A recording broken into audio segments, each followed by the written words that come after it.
2024 সালের 5ই আগস্ট আমার কাছে মনে হয়েছে বাংলাদেশ ইসলামের জন্য প্রস্তুত এবং আল্লাহ তাআলা এটাকে কবুল করেছেন। এখন এই প্রেক্ষাপটটাকে চাষ করে যেন ফসলটা আমরা তুলে নিতে পারি।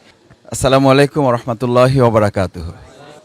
আমাদের শ্রদ্ধাভাজন হোস্ট, আমাদের প্রিয় মাতৃভূমি বাংলাদেশে গণ্ডি ছাড়িয়ে গোটা পৃথিবীর মানচিত্রেই শ্রদ্ধেয় ডক্টর মাওলানা মিজানুর রহমান আজহারি ভাইয়ের আজকের এই আমন্ত্রণে আমরা যারা এখানে এসেছেন, আমরা প্রথমে আল্লাহ শুকরিয়া আদায় করি আলহামদুলিল্লাহ, যেরকম একটা বরকতপূর্ণ আয়োজনে আমাদেরকে আল্লাহ তাআলা শামিল হওয়ার তৌফিক দিয়েছেন। আমি দুটো ছোট কথা বলতে চাই, 2 মিনিটের কম সময় শেষ করতে পারলে আমার জন্য ভালো হবে। আমি যারাদের সাথে আমরা আজকে মিলিত হতে সুযোগ পেয়েছি, এটি বাংলাদেশের জন্য অত্যন্ত গৌরবের এবং অত্যন্ত মর্যাদার যে এরকম একটা সময় আমাদেরকে আল্লাহ তাআলা দয়া করে দান করেছেন। এখানে প্রায় সকলেই বলা যায় আমরা দীর্ঘ একটা সময় ভিন্ন রকম একটা পরিবেশে আমাদেরকে জীবন পার করতে হয়েছে। বিশেষ করে আমাদের শ্রদ্ধেয় হোস্ট আজকে যিনি, তাকে তো আসলে আমাদের এই প্রিয় মাতৃভূমিতে আমরা তো রাখতেই পারলাম না। আল্লাহ তাআলা আমাদেরকে এই সুযোগ দিয়েছেন। আবার আরেকবার অন্তরস্থল থেকে শুকরিয়া আদায় করছি আলহামদুলিল্লাহ। আল্লাহ যেন স্থায়ীভাবে আমাদের প্রিয় মাতৃভূমির জন্য প্রথমত এই সময়টাকে নেয়ামত হিসেবে বর্ধিত করে দেন। দ্বিতীয় হচ্ছে, আমি হুজুরের ওয়াজ থেকে একটু কথা বলি, সেটা হচ্ছে অহুয়াল গফুরুল ওয়াদুদ। আসলে আমাদের প্রতি মানুষের এই ভালোবাসা, আমাদের এই বক্তব্য, আমাদের এই কারো লেখনী, এটির আলাদা কোনো কৃতিত্ব আছে বলে আমার কাছে মনে হয় নাই। এটা নিতান্তই আল্লাহ তাআলার দান তার বান্দার প্রতি। তিনি যখন তার কোনো বান্দাকে ভালোবাসেন, এই হাদিস আপনারাই বলেন, আপনাদের কাছ থেকে শুনেছি, আমিও মাদ্রাসায় যতটুকু পড়ার সুযোগ পেয়েছি, আল্লাহ তাআলা যখন কোনো বান্দাকে ভালোবাসেন তখন তিনি আরশে আজিমে এটাকে বলেন, এবং আরশে আজিমকে আসমানওয়ালাদেরকে বলেন এটা জমিনওয়ালাদের কাছে পৌঁছানোর জন্য। সুতরাং আমার যেন এটা মনে থাকে যে আল্লাহর দেয়া এই নেয়ামত আমি আল্লাহর দিনের জন্য যতটা ব্যবহার করব, আল্লাহ এটা তত বেশি সমৃদ্ধ করে দেবেন। লা ইন শাকারতুম লা আযীদান্নাকুম। সেটা যদি মনে থাকে তাহলে আমার মধ্যে কোনো ধরনের দ্বিতীয় চিন্তা, ভিন্ন চিন্তা অথবা দিনের বাইরে গিয়ে আলাদা কোনো চিন্তা আমার মধ্যে স্থান পাওয়ার কোনো সুযোগ থাকবে না। শেষ কথা হচ্ছে, আমরা যারা আজকে এখানে একত্রিত হয়েছি, বাংলাদেশে ইসলামের দুটো কমপ্লিসিটি আছে। একটা কমপ্লিসিটি হচ্ছে ইসলাম যারা জানেন তারা, আমরা যারা প্রচার করি, আমরা ইসলামকে অ্যাড্রেস করার ক্ষেত্রে সাধারণ মানুষ যারা, তাদের মধ্যে অনেক ধরনের কমপ্লিসিটি আছে, যাদের কাছে পাবলিকলি ইসলাম অ্যাড্রেস করার জন্য আমাদের আরও বেশি গবেষণার সুযোগ আছে। এবং সেটা শ্রদ্ধেয় ডক্টর মাওলানা মিজানুর রহমান আজহারি ভাই, আমার বোধহয় তিনি আমাদের এখন শিক্ষক হিসেবে ভূমিকা পালন করছেন এবং আমাদের শেখারও সুযোগ আছে, আমরা শেখার চেষ্টা করছি।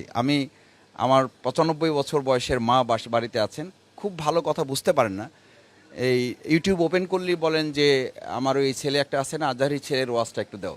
ওরটা আমি ভালো বুঝি, আন্দোলনের উনি শপথের জনশক্তি এখনও, তো বলে যে আমার ওই ছেলেটার ওয়াজটা আমি ভালো বুঝি। তো এই যে ভালো বুঝেন, তার মানে উনি খুব শিক্ষিত না, 5 পাস করা একজন মা আমার। কিন্তু এই 5 পাস করা একজন মানুষ তার কথাটা বোঝে, তার মানে হচ্ছে ইসলামটাকে আমরা যেভাবে জটিল করছি এটাকে সহজ করার সুযোগ তো আছে। এবং আল্লাহ সুবহানাহু ওয়া তাআলা তো সেভাবেই বলেছেন যে ইসলামকে আমি তোমাদের সহজ করেছি, হাদিসেও একই কথা বলা আছে। তো এটা হচ্ছে আমার আবেদন আমাদের সকলের কাছে, যে আমরা সহজ করে সহজভাবে মানুষের কাছে এটাকে কীভাবে পৌঁছানো যায়। আল্লামা দেলোয়ার হোসেন সাঈদী রাহিমাহুল্লাহ, তার জন্য আমরা দোয়া করি আল্লাহ তাকে জান্নাতুল ফেরদৌস নসিব করুন। তিনিও এই ধারাটা তৈরি করে রেখে গেছেন, যার কারণে তিনি দল মতের ঊর্ধ্বে উঠে সবাই তার কথা শুনতে আসতেন।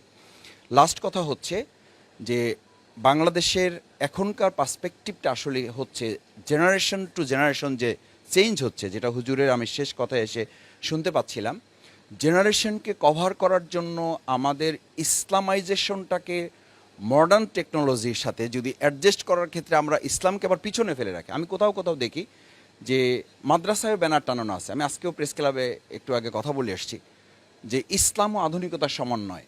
এই ল্যাঙ্গুয়েজগুলোর সাথে আমরা কেন পরিচিত হচ্ছি? আসলে আমাদের বরং অ্যাড্রেস করতে হবে ইসলামই তো শুধু আধুনিক না, আল্ট্রা মডার্ন, এবং এটার আধুনিকতার ধারে কাছেও এখন এদেশের গোটা পৃথিবীর আধুনিকতা মানে ওই দরজায় পাই রাখতে পারে নাই। তা আমরা এটা কেন বলছি?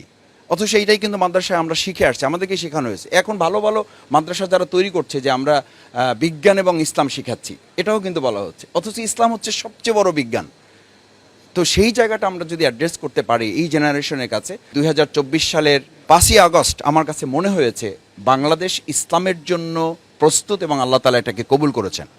এখন এই প্রেক্ষাপটটাকে চাষ করে যেন ফসলটা আমরা তুলে নিতে পারি, সেই দায়িত্ব আমার সামনে যারা আছেন, আমার শ্রদ্ধেয় শিক্ষক উস্তাদ তুল্য, আমি অনুরোধ করব আমাদের সন্তানদের, আমাদের শিক্ষার্থীদের অর্জিত এই বাংলাদেশ আল্লাহ তাআলা দয়া করে দান করেছেন, ইসলামের জন্য উন্মুক্ত করেছেন, এটাকে এখন ফসল তুলে যেন আমরা ঘরে ঘরে পৌঁছে দিতে পারি, সেই প্রত্যাশা ব্যক্ত করে আমার কথা শেষ করছি। আসসালামু আলাইকুম রহমতুল্লাহ।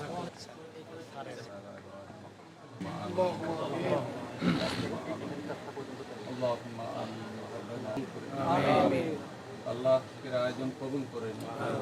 আমরা যে মহব্বত ভালোবাসা নিয়ে এসেছি, আল্লাহ